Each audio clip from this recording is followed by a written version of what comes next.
Сега, пред некое време, одеше некоја изјава на Мицковски за кога ќе дојдеме, преспански договор ќе рушиме, сега вика... Не знам како да го вратам името.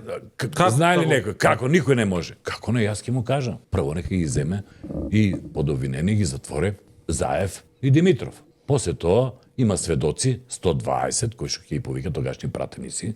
Уставниот суд ќе се донесе реална пресуда, бидејќи договорот од нивици не кореспондира во спротивставеност, во колизија со Уставот на Република Македонија. Нека ги провере податоците од референдумското изјаснување и на крајот сумата која ќе ја поделе со бројот на жители доаѓаш токму до оноа кој што зборе Исидор Солунски, вели му дали на овојга 10 златни лири да ме убие. И јас ги поминав горноџумајските, петричките, леринските пазари и видов дека еден македонец вреди 10 пати помалку од еден вол. Толку се продадува. 10 пати помалку од колку еден вол.